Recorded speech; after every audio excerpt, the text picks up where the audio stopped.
안녕하세요. 매일 성경통독 묵상할 동안 은혜 나누기의 정순옥입니다. 오늘의 제목은 하나님 편에입니다. 오늘 성경 본문의 배경은 예레미야 24장입니다. 예레미야 24장 7절에 내가 여호와인 줄 아는 마음을 그들에게 주어서 그들이 전심으로 내게 돌아오게 하리니 그들은 내 백성이 되겠고 나는 그들의 하나님이 되리라. 하나님은 예레미야에게 좋은 무화과 나무와 나쁜 무화과 나무의 비유를 통해 말씀하셨습니다. 좋은 무화과 나무는 BC 597년 제2차 바벨론 포로에 잡혀갔던 요시아의 아들 여호야긴과 선지자 에스겔 그리고 바벨론의 포로로 잡혀갔던 이스라엘 백성들을 비유하였습니다. 이들은 비록 일찍 바벨론의 포로로 잡혀갔지만 회개한 무리로서 좋은 무화과 나무에 비유하셨습니다. 그러나 이와 반대로 나쁜 무화과 나무는 포로로 잡혀가지 않고 유다가 멸망할 때까지 본국에 남아있었던 여호야긴을 대신하여 왕이 된 시드기야와 그의 백성들을 비유하였습니다. 이들은 본국에 남아있으면서 회개치 않은 이스라엘 백성들을 나쁜 무화과 나무에 비유하였습니다. 여호야긴의 생애는 왕자로 태어나 18세의 왕위에 올라 3개월 동안 왕으로 통치하다가 바벨론의 포로로 잡혀가서 37년이란 긴 기간 동안 바벨론의 감옥에서 죄수로 살다가 55세에 풀려나 노년에 바벨론에서 부귀와 영화를 누린 사람입니다. 그래서 예레미야 52장에서는 여호야긴에 대해 설명하기를 유다 왕 여호야긴이 사로잡혀간 지 37년에 감옥에서 풀어주었더라. 바벨론에 있는 왕들의 잘보다 높이고 평생 동안 항상 왕의 앞에 먹게 하였으므로 죽는 날까지 종신토록 왕의 식물을 받았더라 라고 되어 있습니다. 37년 동안 감옥에 있으면서 자신의 마음을 살피며 회개한 자의 결과입니다. 그래서 좋은 무화과 나무라고 하였던 것입니다. 그러나 이와 반대로 시드기야는 유다의 마지막 왕으로 등장하지만 나쁜 무화과 나무의 비유에 속한 사람들이었습니다.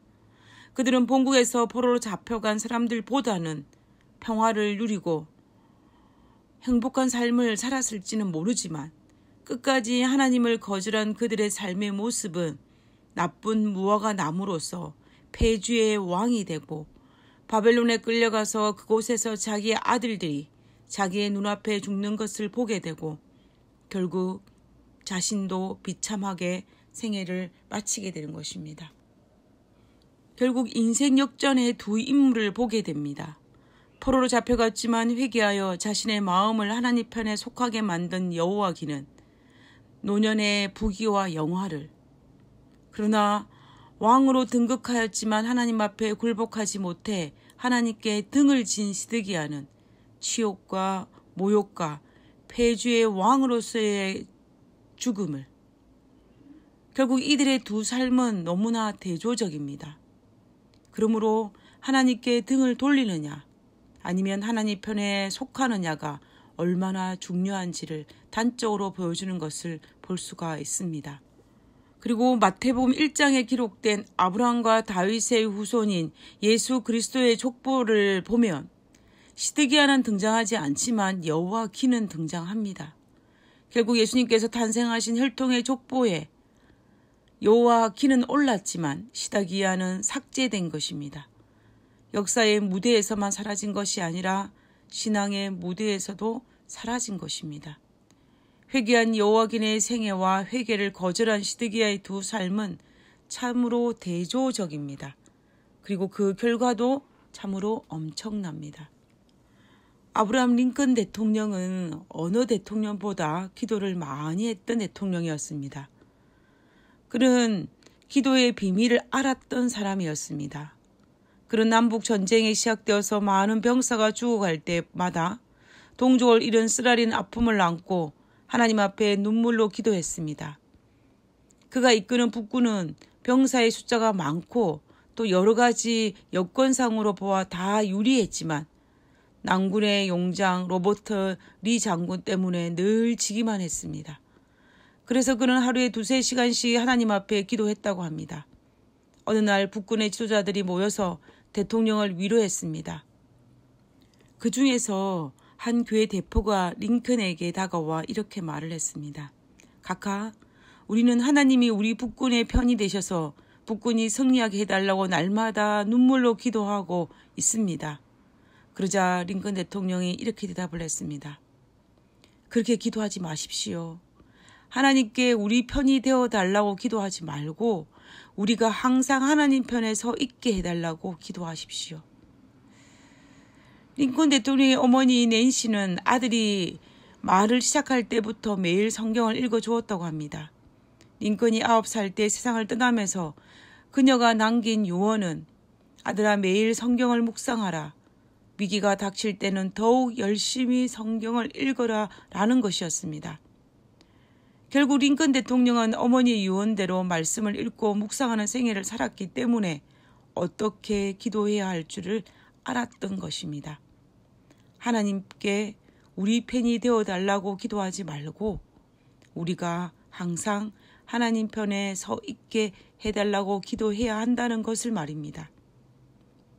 우리가 드리는 기도가 하나님을 설득시키는 것이 아니고 우리가 하나님의 뜻에 맞추는 것이듯이 하나님이 우리 편에 되어주시는 것이 아니라 우리가 하나님 편이 되어야 합니다.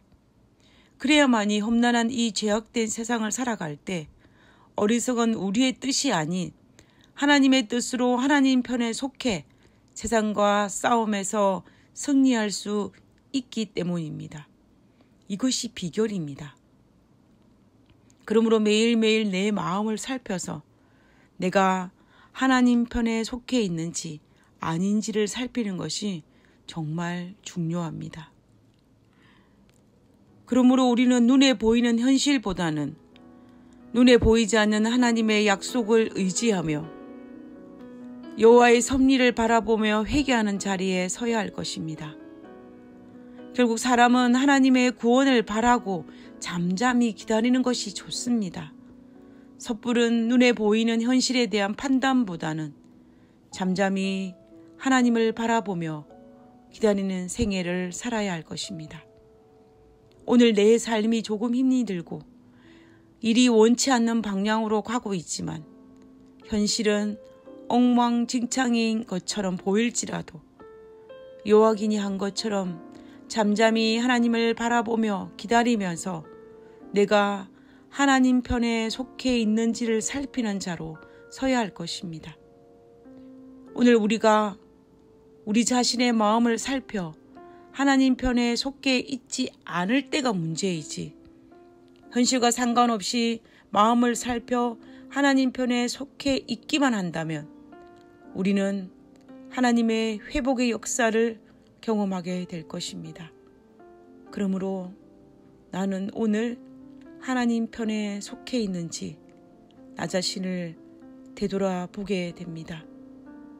기도하겠습니다. 하늘에 계신 하나님 오늘도 나의 마음을 살피는 자로 하나님 앞에 서게 하여 주시옵소서. 비록 내 마음을 살피는 일이 힘들고 때로는 괴롭게 하는 일일지라도 그 자리는 빼앗기지 않아서 회복된 삶을 살게 하여 주시옵소서. 하나님, 제가 날마다 하나님 편에 설 수 있도록 도와주시옵소서. 주님께서 이 땅의 모든 일들이 하나님의 뜻대로 돌아가는을 아오니 아버지여 하나님 편에 오늘 하루도 서는 그런 자로 살 수 있게 하여 주옵기를 거룩하신 예수님의 이름으로 기도드렸습니다. 아멘.